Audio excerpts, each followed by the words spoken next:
भारत, जिनके नाम से पूरे भारतवर्ष का नाम भारत पड़ा। प्रभु श्री राम के भाई भरत और राजा दशरथ के पुत्र भरत। आखिर क्या है इनके खास रहस्य? आज के इस खास वीडियो में हम आपको बताने जा रहे हैं श्री राम चरित्रमानस के एक खास चरित्र और प्रभु श्री राम के छोटे भाई भरत के बारे में कुछ खास रहस्य। इस वीडियो को अंत तक जरूर देखिएगा। राम के छोटे भाई भरत राजा दशरथ के दूसरे पुत्र थे। उनकी माता कैकेयी थी। उनके अन्य भाई थे लक्ष्मण जी और शत्रुघ्न। तो चलिए दोस्तों, जानते हैं भरत के 5 खास रहस्य। कहते हैं जब शुरुआती दौर पर परंपरा के अनुसार राम को गद्दी पर विराजमान होना था, लेकिन मंथरा के भड़काने पर दशरथ की पत्नी कैकेयी ने दशरथ को अपने वरदान के लिए मना लिया। वरदान में उन्होंने राम को 14 वर्ष का वनवास और अपने पुत्र भरत को राज सिंहासन देने का वचन लिया।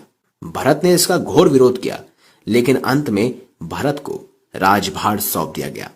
ऐसे में भरत ने संकल्प लिया कि जब तक मेरे बड़े भाई राम वनवास से लौटकर नहीं आते, तब तक मैं अयोध्या में प्रवेश नहीं करूंगा। इसी संकल्प और वचन के चलते भरत ने अयोध्या के पास ही स्थित नंदीग्राम से राजपाट संभाला और अच्छे से चलाया भी। दोस्तों, मांडवी दशरथ पुत्र भरत की पत्नी थी। जी हां, आपने सही सुना, भरत की पत्नी का नाम था मांडवी। मांडवी राजा जनक के छोटे भाई कुशध्वज की बेटी थी। वह एक साध्वी की तरह रहती थी। मांडवी भी नंदीग्राम में रहकर पति के हर कार्य में सहयोग करती थी। और भरत के 2 पुत्र भी थे, तक्ष और पुष्कल। वहीं दोस्तों, दशरथ की मृत्यु के समय राम जब अपने वनवास के दौरान चित्रकूट में थे, तब राजा भरत उन्हें लेने गए थे। भरत ने राम से बहुत विनय किया कि आप पुनः घर चले और राज्य संभाले, लेकिन राम ने यह कहकर लौटा दिया कि मैं अपने पिता को दिया हुआ वचन नहीं तोड़ सकता। भरत द्वारा राम के नहीं आने पर उन्होंने राम की चरण पादुकाएं ली और उसे लेकर चले गए।